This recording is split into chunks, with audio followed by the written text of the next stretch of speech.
Hello guys, आज के हम इस वीडियो में सीखेंगे कि किस तरीके से आप जो है ना डी मैक्सिमम और डी मिनिमम वैल्यू जो है ना वो फाइंड आउट कर सकते हो। मैंने आपको पहले बता चुकी हूँ कि किस तरीके से आप जो है ना मैक्सिमम और मिनिमम वैल्यू फाइंड आउट कर सकते हो अपने रिकॉर्ड के अंदर से। लेकिन मैं आपको अब ना डी मैक्सिमम और डी मिनिमम जो है ना वो कैसे निकालते हैं वो आपको बताना चाहती हूँ।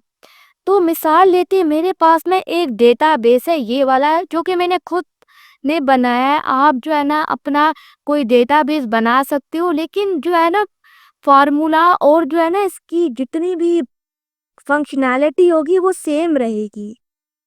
तो मैं आपको बताती चलूँगी कि किस तरीके से आप जो है ना डी मैक्सिमम वैल्यू जो है ना वो फाइंड आउट कर सकते हो। तो मेरे पास ये पूरा डेटाबेस है। मैं जानना चाहती हूँ कि जो इतने भी ट्राउजर्स है ना और उसका जो मटेरियल है कॉटन, तो मुझे बता दे कि कितने जो है ना वो पीसेस पड़े हैं इन्वेंटरी के अंदर और कौन से पीसेस हो मैक्सिमम नंबर, मतलब कि मैक्सिमम नंबर वाले पीसेस जो है ना मुझे मुझे बता दो कि कौन से हैं।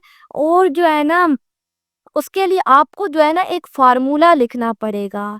मिसाल लेते हैं, डी मैक्सिमम जो है ना उसका फार्मूला लिखना पड़ेगा।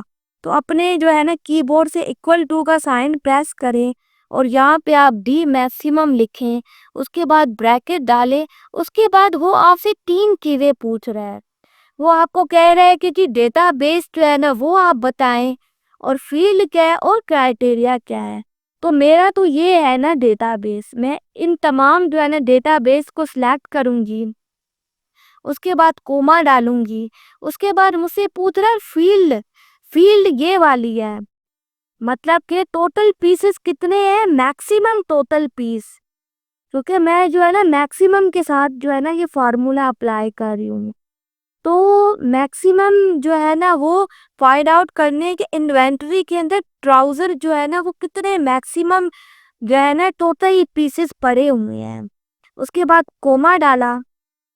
उसके बाद ये जो है ना मेरे पास जो है ना क्राइटेरिया है, मुझे इस क्राइटेरिया के बेसिस पे जो है ना वो फाइंड आउट करना है। मतलब कि ट्राउजर हो, मटेरियल उसका कॉटन हो, और मतलब कि टोटल पीसेस मुझे जो है ना वो फाइंड आउट करके बता दे जितने मैक्सिमम टोटल पीसेस हैं। उसके बाद ब्रैकेट डाल के जो है ना एंटर प्रेस करें।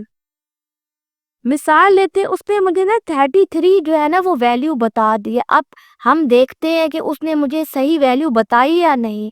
तो सबसे पहले तो मैं इसको जो है ना हाईलाइट करूंगी।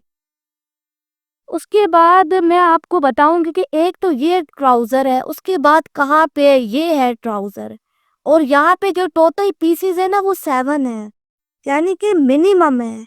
उसने तो मुझे मैक्सिमम पीसेस बताए ना, मैंने क्योंकि उसको कहा था मैक्सिमम मुझे पीसेस बताओ, कि जितने ज़्यादा पीसेस पड़े हैं ना वो मुझे बता दो।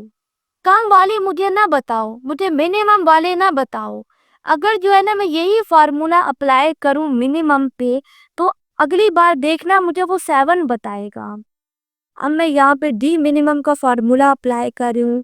इन तमाम जो है ना डेटाबेस को सिलेक्ट करूँगी, उसके बाद कोमा डालूंगी। उसके बाद जो है ना फील्ड कौन सी है, ये वाली है मेरी फील्ड। उसके बाद फिर से कोमा डालूंगी।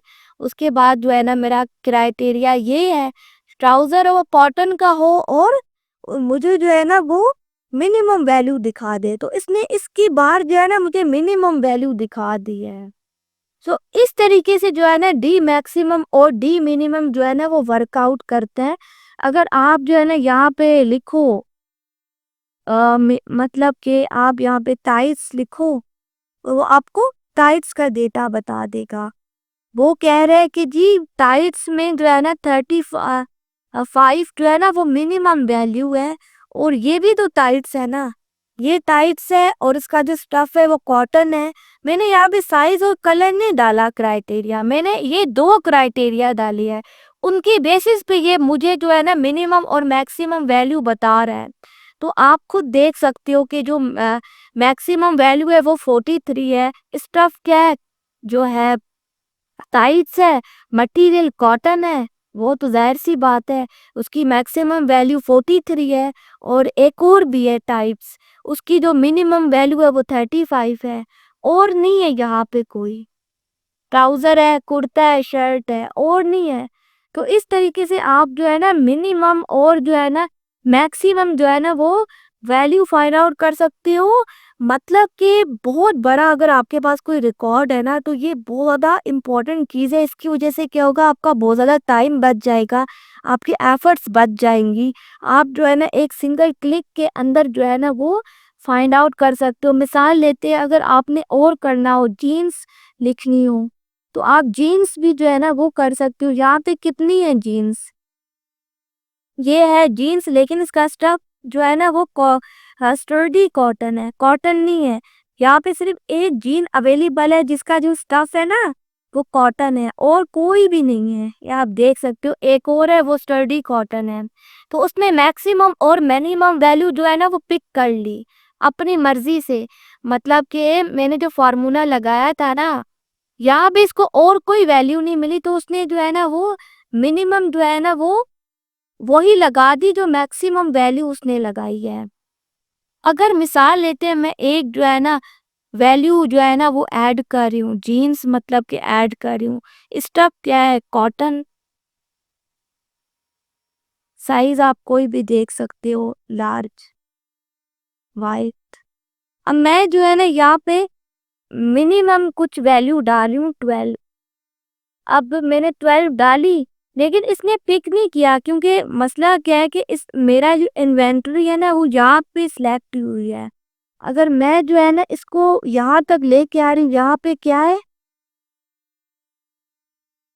यहाँ पे जो है ना मैं अगर इसको जो है ना यहाँ से रिमूव करके यहाँ पे जो है ना मैं ये ऐड कर रही हूँ तमाम का तमाम डेटा। अब जो है ना ये मुझे 12 बताएगा। देखा आपने कितना आसान है। इस तरीके से जो है ना डी मिनिमम और डी मैक्सिमम जो है ना वो वर्कआउट करती है। मतलब कि पहले तो ये डेटाबेस सिलेक्ट नहीं हुआ हुआ था ना, जब मैंने किया तो उसने मुझे जो है ना ये बताया। जब मैंने एक और रिकॉर्ड ऐड किया, पहले उसने मुझे यहाँ पे 25 ही बताया था क्योंकि एक ही जो है ना वो रिकॉर्ड मौजूद था। तो इस तरीके से जो है ना डी मैक्सिमम और डी मिनिमम जो है ना वो वर्कआउट करते हैं। उम्मीद है कि आपको ये लेक्चर पसंद आया होगा। Thank you.